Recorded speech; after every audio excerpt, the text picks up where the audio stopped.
ಮಂಜುಳಾ, ನಿನ್ನ ಉಪಕಾರವನ್ನು ಅದು ಹೇಗೆ ತೀರಿಸಲಿ? ಪರೀಕ್ಷೆಯ ಹಿಂದಿನ ದಿನವೇ ನಾನು ಅಷ್ಟೋ ಜ್ವರದಿಂದ ಬಳಲುತ್ತಿರುವಾಗ ಜೊತೆಲಿದ್ದು ನನಗೆ ಟ್ರೀಟ್ಮೆಂಟ್ ಕೊಡಿಸಿದ್ದರಿಂದಲೇ ನಾನು ಪರೀಕ್ಷೆ ಬರೆಯುವಂತಾಯಿತು. ಇಲ್ಲವಾದರೆ ನನ್ನ ಇಷ್ಟು ದಿನದ ಕನಸಾಗಿಯೇ ಉಳಿದು ಬಿಡುತ್ತಿತ್ತು ಏಮ. ನೋಡಿ, ಈ ನಿಮ್ಮ ಇಷ್ಟು ದಿನದ ಕನಸು ನನಸಾಯಿತು ಅಂದ ಮೇಲೆ ಬರೀ ಥ್ಯಾಂಕ್ಸ್ ಹೇಳಿದ್ರೆ ನಾನು ಒಪ್ಕೊಳ್ಳೋದಿಲ್ಲ. ಇದ್ರ ಸಲುವಾಗಿ ನೀವು ಯಾವುದಾದ್ರೂ ಒಂದು ಕಾಣಿಕೆಯನ್ನ ಕೊಡ್ಲೇಬೇಕು. ಮಂಜುಳಾ, ನೀ ಕೇಳಿದ ಕಾಣಿಕೆಯಷ್ಟು ಕೊಡುವಷ್ಟು ಶ್ರೀಮಂತ ನಾನಲ್ಲ. ನಿನಗೆ ಗೊತ್ತಿದೆಯಲ್ಲ ನಾನು ಎಂತಹ ಸಂಕಷ್ಟದಿಂದ ಬಂದಿರುವೆನೆಂದು. ಚಂದ್ರು, ನಾನು ಕೇಳ್ತಾ ಇರೋದು ನಿಮಗೆ ವಜ್ರ ಕೊಡಿ, ವೈಡೂರ್ಯ ಕೊಡಿ ಅಂತ ನಾನು ಕೇಳ್ತಾ ಇಲ್ಲ. ನಾನು ಕೇಳ್ತಾ ಇರೋದು ನಿಮ್ಮಲ್ಲಿರುವ ಒಂದು ಸವಿಯಾದ ಸಿಹಿ ಮುತ್ತನ ಕೊಡಿ ಅಂತ ಮಾತ್ರ. ಹೇ ಹುಚ್ಚಿ, ನಾನೇ ನಿನ್ನ ಸ್ವಂತವನಾಗಿರುವಾಗ ಒಂದು ಸಿಹಿ ಮುತ್ತಿಗಾಗಿ ಅಪ್ಪಣೆ ಕೇಳಬೇಕೆ? ಬಾ ಮಂಜುಳಾ, ಒಂದು ಮುತ್ತೇಕೆ ಮುತ್ತಿನ ಮಳೆಯನ್ನೇ ಸುರಿಸುತ್ತೇನೆ.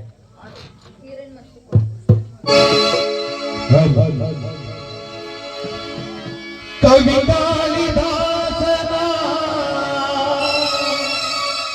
ಓ ನಮ ಶಾಕುಂತಲೆ, ಓ ನಮ ಶಾಕುಂತಲೆ, ಓ ನಮ ಶಾಕುಂತಲೆ. ಕವಿ ಕಾಳಿದಾಸನ ಓ ನಮ ಶಾಕುಂತಲೆ, ಈ ಹಾಡು ನಿನಗಾಗಿ ನಾ ಹಾಡುವೆ.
ಅಣ್ಣ ಅತ್ತಿಗೆಯರಿಗೆ ಪರೀಕ್ಷೆಯ ವಿಷಯ ತಿಳಿಸಿ ನಮ್ಮ ಮದುವೆಯ ವಿಚಾರವನ್ನು ಮಾತನಾಡಿಕೊಂಡು ಬರುತ್ತೇವೆ.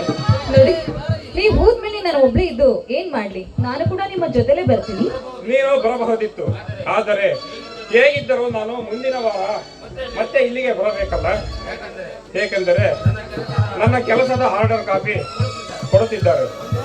ಒಂದೇ ಸಾರಿ ಆರ್ಡರ್ ಕಾಪಿ, ಕೌನ್ಸಿಲಿಂಗ್, ಕೆಲಸ ಮಾಡುವ ಸ್ಥಳ ಎಲ್ಲವನ್ನು ತಿಳಿದುಕೊಂಡು ಇಬ್ಬರು ಜೊತೆಯಾಗಿ ಹೋಗೋಣ. ಸರಿ, ಹಾಗಾದ್ರೆ ನೀವು ಕೂಡ ಇಲ್ಲೇ ಇದ್ಬಿಡಿ. ಎಲ್ಲ ಕೆಲಸವನ್ನ ಮುಗಿಸ್ಕೊಂಡು ನಾವಿಬ್ರು ಜೊತೆಗೆ ಹೋಗೋಣ. ಇರಬಹುದಿತ್ತು ಮಂಜುಳಾ, ಆದರೆ ಅಲ್ಲಿ ಅಣ್ಣ ಅತ್ತಿಗೆಯರ ಪರಿಸ್ಥಿತಿ ಹೇಗಿದೆಯೋ ಏನೋ. ಅವರನ್ನು ನೋಡುವ ಆಸೆ ಹೆಚ್ಚಾಗಿದೆ. 6 ತಿಂಗಳಿಂದ ಇಲ್ಲದಂತ ಅಭಿಮಾನ, ಪ್ರೀತಿ ಎಲ್ಲ ಎಲ್ಲಿಂದ ಬಂತು? ಪರೀಕ್ಷೆಯಲ್ಲಿ ಓದುವುದರ ಬಗ್ಗೆ ಗಮನ ಕೊಟ್ಟಿದ್ದೆ, ಹಾಗಾಗಿ ನೆನಪಾದರೂ ಸುಮ್ಮನಿರಬೇಕಾಯಿತು. ಈಗ ಫ್ರೀ ಆಗಿರುವನಲ್ಲ, ಆತುರ ಜಾಸ್ತಿ ಆಗಿದೆ. ಚಂದ್ರು, ನೋಡಿ, ಇದೊಂದು ವಾರ ನನ್ನ ಜೊತೆಲೇ ಇರಬೇಕು. ಯಾಕಂದ್ರೆ ಡ್ಯೂಟಿ ಅಂತ ಫಿಕ್ಸ್ ಆದ್ಮೇಲೆ ನೀನ್ ಬೇರೆ ಊರಿಗೆ ಹೋಗ್ಬೋದು, ನಾನ್ ಬೇರೆ ಊರ್ಬೋದು. ಅಲ್ಲಿವರೆಗೂ ನೀವು ಒಂದು ವಾರ ನನ್ನ ಜೊತೆಲಿದ್ರೆ ಚೆನ್ನಾಗಿರುತ್ತೆ. ಹೌದು ಮಂಜುಳಾ, ಇಬ್ಬರಿಗೂ ಒಂದೇ ಊರಲ್ಲಿ ಹತ್ತಿರದ ಸ್ಥಳಗಳಲ್ಲಿ ಕೆಲಸ ದೊರೆತರೆ ಚೆನ್ನಾಗಿರುತ್ತದೆ. ನಾನೊಂದು ಕಡೆ ನೀನೊಂದು ಕಡೆ ಎಂದರೆ ತುಂಬಾ ಕಷ್ಟ ಆಗುತ್ತದೆ ಅಲ್ಲವೇ? ಬೇರೆ ದಾರಿ ಇಲ್ಲ, ಬನ್ನಿ ಯಾವ್ದಾದ್ರೂ ಒಂದು ಹೊಸ ಫಿಲ್ಮ್ ಹೋಗಿ ಬರೋಣ. ಮಂಜುಳಾ, ನನಗೆ ಸಿನಿಮಾ ನೋಡುವ ಇಷ್ಟ ಇಲ್ಲ. ಹೀಗೆ ನಿನ್ನ ಜೊತೆಯಾಗಿ ನಿನ್ನ ಮುದ್ದು ಮುಖವನ್ನು ನೋಡಿಕೊಂಡು ನೋಡುವುದು ಆಸೆ ಆಗಿದೆ. ನನಗೂ ಅಷ್ಟೇ ಚಂದ್ರು. ಸದಾ ಕಾಲ ಈ ನಿಮ್ಮ ತೋಳ ತೆಕ್ಕಿಯಲ್ಲಿ ಸವಿ ಮಾತುಗಳನ್ನ ಕೇಳಬೇಕು ಅನ್ನೋದೇ ನನ್ನ ಆಸೆ. ಮಂಜುಳಾ, ನಕ್ಷತ್ರಗಳಂತೆ ಮಿನುಗುತ್ತಿರುವ ನಿನ್ನ ಕಣ್ಣಿನ ಒಳಪು, ಸಂಜೆ ಸೂರ್ಯನ ಬಣ್ಣದ ಬಿಸಿಲಿಗೆ ಹೊಳೆಯುವ ನಿನ್ನ ಮೂಗು ನತ್ತಿನ ಮಿಂಚು ಆಗುವ ಆಸೆ, ನಿನ್ನ ನಿನ್ನ ನಿನ್ನ ಸುಟಿ ನಗುವಿನ ಎಂದು ಮಾಸದ ಕಿರುನಗು ಆಗುವ ಆಸೆ, ಸುಳಿಗಾಳಿಗೆ ಸುತ್ತಿ ನಿನ್ನ ಮುಂಗುರುಳಲ್ಲಿ ತೂಗುವಲೆ ಆಡುವ ಆಸೆ, ಸುಕೋಮಲ ಲತೆಯಂತೆ ಬೆಳಕುವ ಸನುವೆಂಬ ನಿನ್ನ ಹೂ ಬಳ್ಳಿಗೆ ಆಸರೆ ಆಗುವ ಆಸೆ ಚಿನ್ನ. ಮಾತಾಡ್ತಾ ಇದ್ರೆ ಬೆಳ ಕರಿಯವರೆಗೂ ಕವಿಗಳಂತೆ ಮಾತಾಡ್ತೀರಾ ಅನ್ನೋದು ನನಗೆ ಬಹಳ ಚೆನ್ನಾಗಿ ಗೊತ್ತು. ಬನ್ನಿ ಹೋಗೋಣ. ಮಂಜು, ಆಸೆಯನ್ನು ತಡೆಯಬಾರದು, ಪ್ರೇಮಿಯನ್ನು ನಿರಾಕರಿಸಬಾರದು, ಗೊತ್ತಾ? ನಿಮ್ಮ ಆಸೆ ಆಕಾಂಕ್ಷೆ ಏನು ಅಂತ ನನಗೆ ಬಹಳ ಚೆನ್ನಾಗಿ ಗೊತ್ತು. ಬನ್ನಿ ಮನೆ ಒಳಗಡೆ ಹೋಗೋಣ. ಈ ಪ್ರಕೃತಿಯ ಮಡಿಲಲ್ಲಿ ಸಿಗುವ ಆ ಸಂತೋಷ 4 ಗೋಡೆಗಳ ಮಧ್ಯೆ ಏನಿದೆ ಮಂಜುಳಾ? ಒಂದೇ ಒಂದು ಹಠ ಹಿಡಿದ್ರೆ ಮುಗೀತು. ಅದು ಬಿಡೋ ಮಾತೇ ಇಲ್ವಲ್ಲ, ನಿಮ್ಮ ಮಾತಿನಂತೆ ಆಗಿ